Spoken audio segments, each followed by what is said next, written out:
I'm back in the saddle again, out where a friend is a friend, where the longhorn cattle feed on the lowly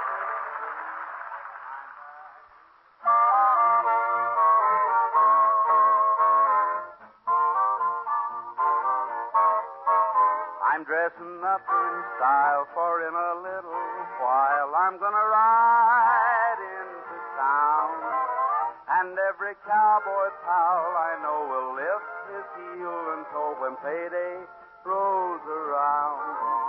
And so I'm feeling fine because there's lots of time until we're all homeward bound. To work and slave with cattle, sweat and swear in battle until payday rolls around.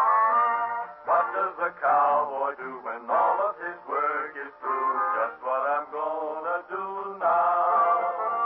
With money to spend and jingle off into town to mingle with all my friends I allow. I'm dressing up in style, for in a little while I'm gonna ride into town, and every cowboy pal I know will lift his heel and toe when payday rolls around.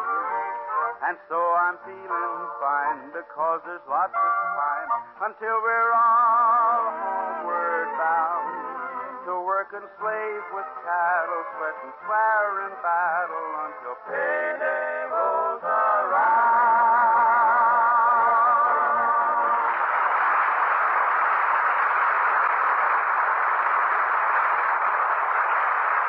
Well, howdy there, friends and neighbors, and welcome once more to Melody Ranch.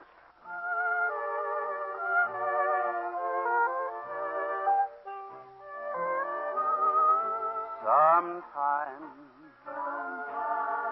to every lonely one, sometimes someone comes along. Somewhere there is an only one singing love's old song. The gray skies above you will change to fairest blue. Sometimes someone will whisper, I love you too.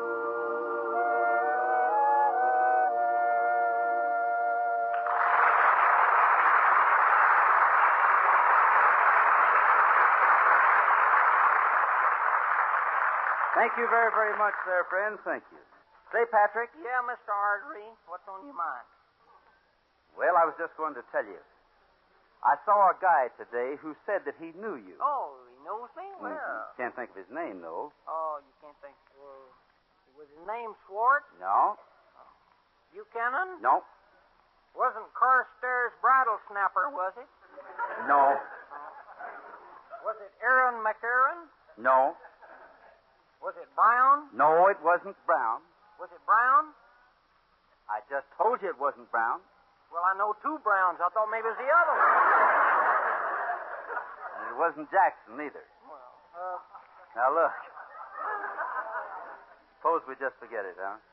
Besides, I want to talk to you about a couple of jobs I got for you tomorrow. Oh. Was it Smith? No, it wasn't Smith. And stop changing the subject. Now, listen. First, as soon as you get up in the morning, I want you to throw some hay to the horses. Put the cows out on the pasture. Clean the harness. Yeah, but... Yeah, cut some wood for the kitchen. Unload those supplies that we got in town yesterday. And then you know what? What? Bingo. It's ready for breakfast. I had quite a night of it there, didn't I? Never mind about the cracks. Now, after breakfast, I want you to go and mend that fence over in the back pasture, brand that new bunch of calves we just got in, clean out the barn, Yeah, but... cut some wood for the kitchen again, Yeah, but... take the tractor over and plow that new 30-acre strip, and then you know what? What? Bingo, you're ready for lunch. I'm not rushing them in the kitchen, am I? Never mind the rushes. Now then, here comes the good part. Oh, there's a good part to it, huh? Yes. When night comes, you can ride into town and visit that little waitress that you've been going out with lately. You mean Sunel Coonrod? That's the one. Oh, yeah. Just think. You can set out on the swing on her back porch. Uh-huh. She'll put her little old head over on your shoulder. Oh. And you'll put your little old arm around her. Yeah. And then you know what? Yeah, Zingo, I'm ready for breakfast again.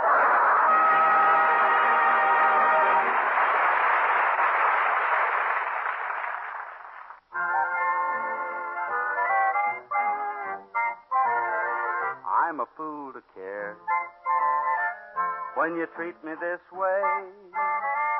I know I love you, but what can I do? I'm a fool to care. I'm a fool to cry when you tell me goodbye.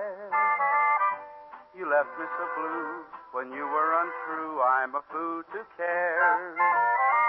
I know I should laugh and call it a day, but I know I would cry if you went away. I'm a fool to care when you don't care for me.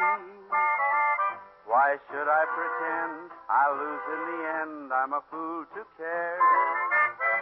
I know I should laugh and call it a day, but I know I would cry if you went away. I'm a fool to care when you don't care for me. Why should I pretend I'll lose in the end? I'm a fool to care.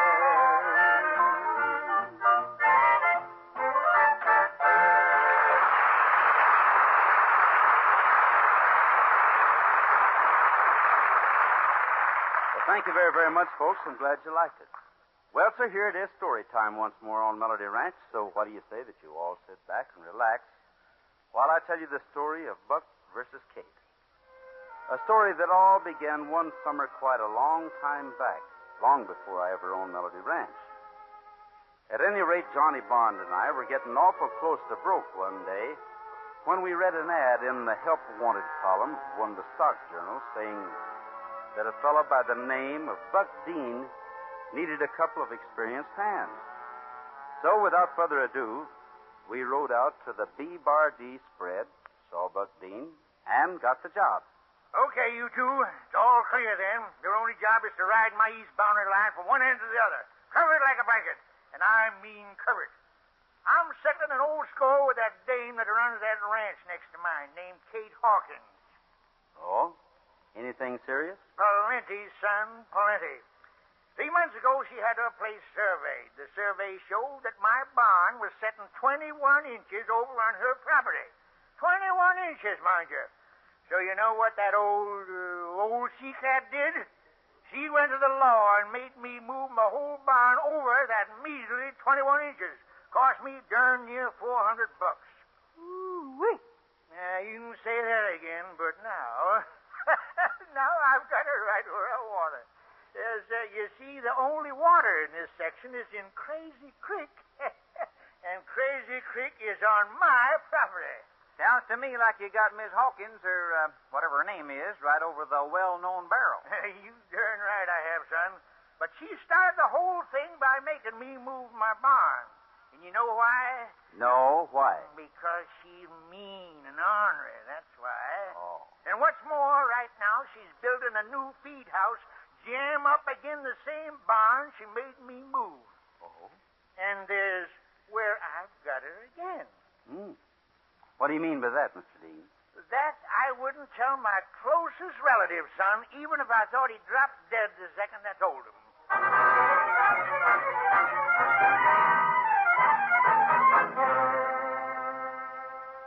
Well, it looked as if a real battle was on between Buck Dean and Kate Hawkins. And even though Buck made it sound like Kate was a holy terror, I had a hunch there might be another side of the story. And there was. Matter of fact, it was the next day about noon, I guess. I'd gotten down off a champ and was on my stomach just getting a drink out of Crazy Creek when all of a sudden I saw a reflection in the water. A reflection that talked. How do you know that water ain't full of rat poison, cowboy? Huh? Well, I don't, ma'am. But if it is, I'd like to know it now so I can make peace with myself. One of them new hands that old reprobate hired? What old reprobate? Oh, you know what old reprobate I'm talking about. Well, why don't you take a shot at me? I'm standing on your side of the boundary line. What for? You're not hurting anything. Leastwise, you're not taking any water. And if I was taking your water, what then? Well, ma'am, I'll tell you. You being a woman, I don't guess there's anything I could do. Well, look, cowboy, don't ever let my being a woman stand in your way, because I can whip any man in these parts.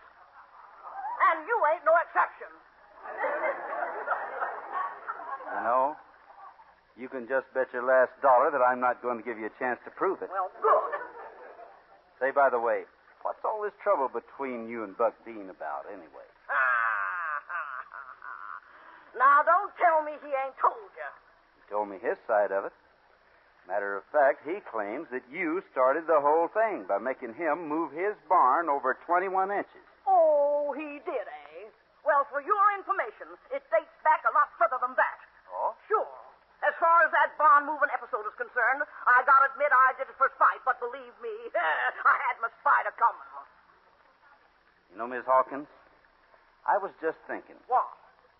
How far is your water tank from this creek at the nearest point? Oh, about 300 yards, I'd say, and why? Well, just this. It'd be mighty easy to lay 300 yards of pipe from the creek to your tank, wouldn't it? What? Are you out of your mind? Not with men riding up and down this creek day and night watching every move I make, it wouldn't. Well, that's just the point, Miss Hawkins. I ride the day shift. And I might accidentally, of course, make it convenient not to see what happens. You know, cowboy, you got a real smart head on them big shoulders. Anytime I can do anything for you, just let me know. Will you shake on that? Put her there.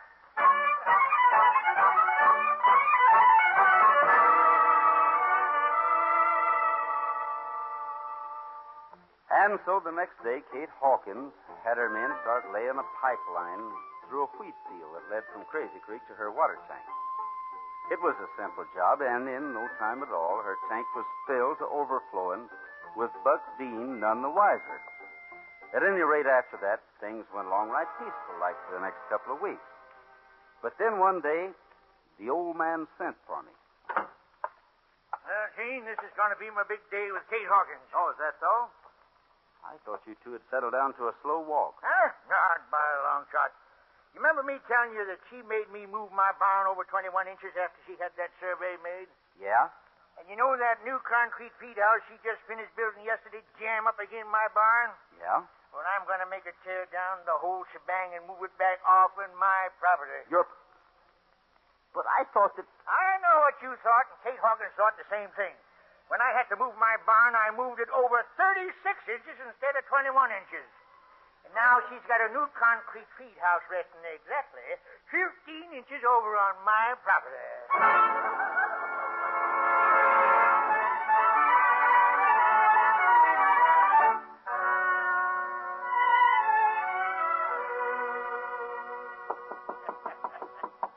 Yes, sir, son, this is the night I've been waiting a long, good evening, Miss Hawkins.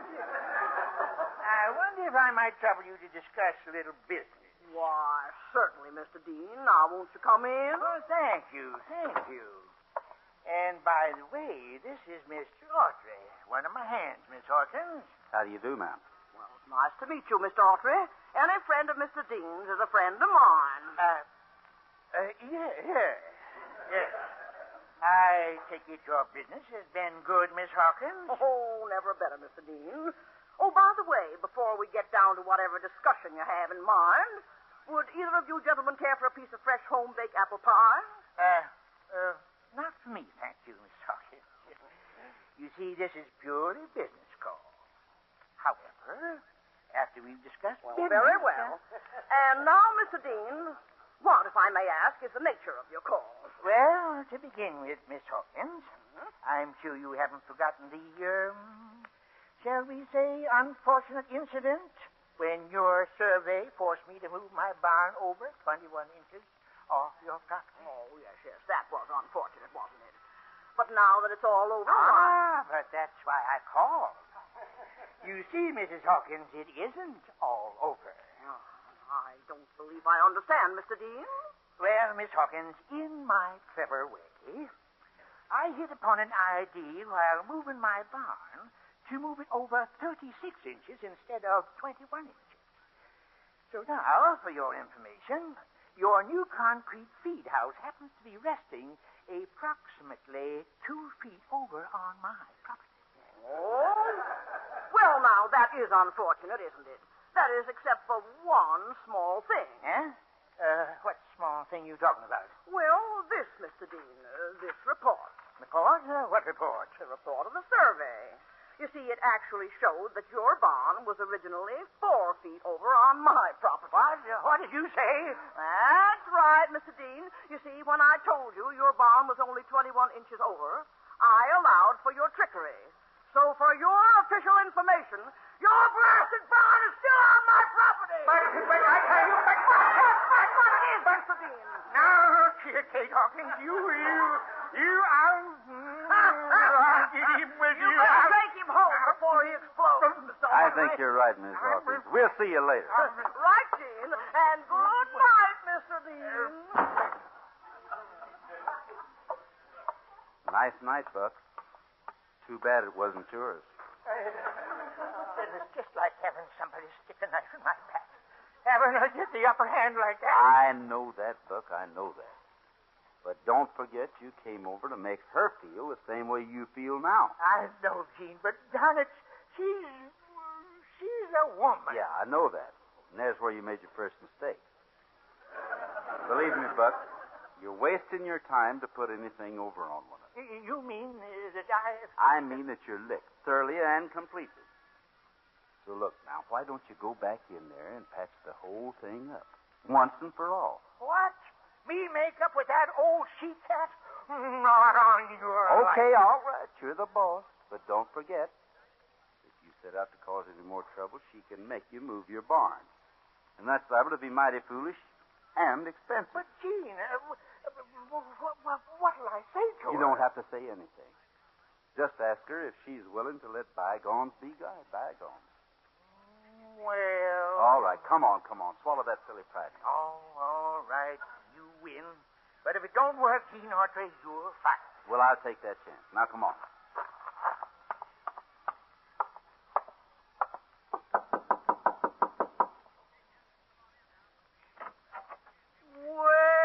Well, howdy, boys. Are you back so soon? Why, yes. Buck has something he'd like to say to you, Miss Hawkins. Oh? Go ahead, Buck. Well,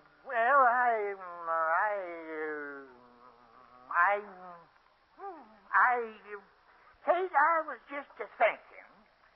You need water since Crazy Creek is on my property. Yes, Buck. Well, I'll see to it that you get all the water you want, but please, Kate, don't make me move my barn again. Well, Miss Hawkins, what do you say? Okay, Buck. You got yourself a deal. Oh, thank goodness. Oh, thank goodness. Oh, yes. There's one other thing. If the offer's still open, I think I'd like a piece of that apple pie now.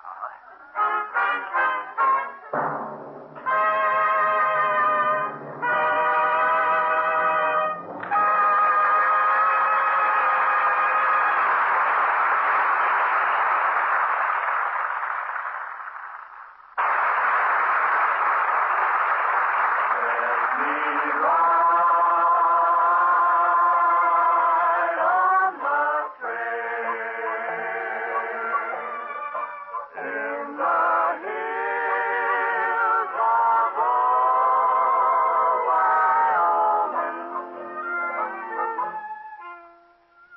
And now, friends, suppose we take a musical trail right up to the most beautiful country that this whole west of ours knows.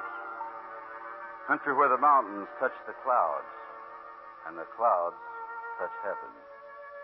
Matter of fact, there's a mighty pretty song included in our all-expense tour that tells all about the sights along the way. It goes like this. Let me ride on a trail in the hills of old Wyoming, where the coyotes wail in the gloaming, for it's there that my heart's at home.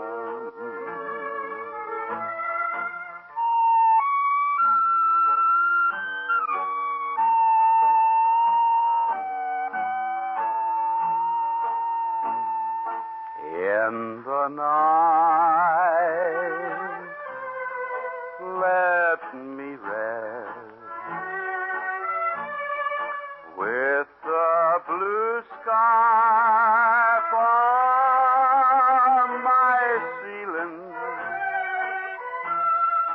till the wind's lullaby comes a-stealing from the hills where my heart's at home. Wake with the song, Wake with the song, wake with the sun, wake with the sun. Saddle to men, cattle to ten, Paddy-dooby-da.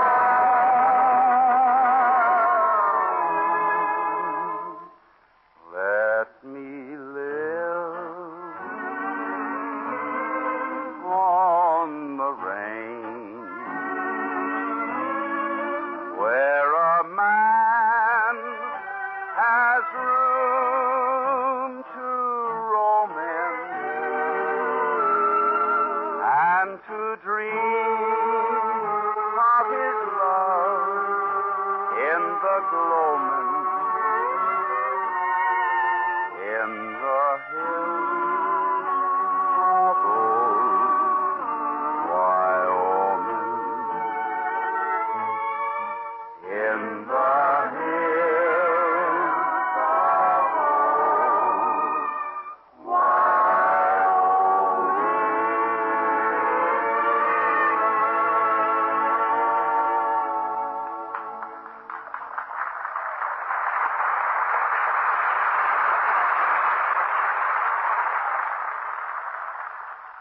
Well, good friends, that seems to be the last rung on the old ladder for this Smarty Ranch party. But we've got another swell get-together lined up for you at this same time and over these same stations, so try and join us then, won't you? Meantime, this is Gene Autry asking you to keep thinking of us until we're back in the saddle again, out where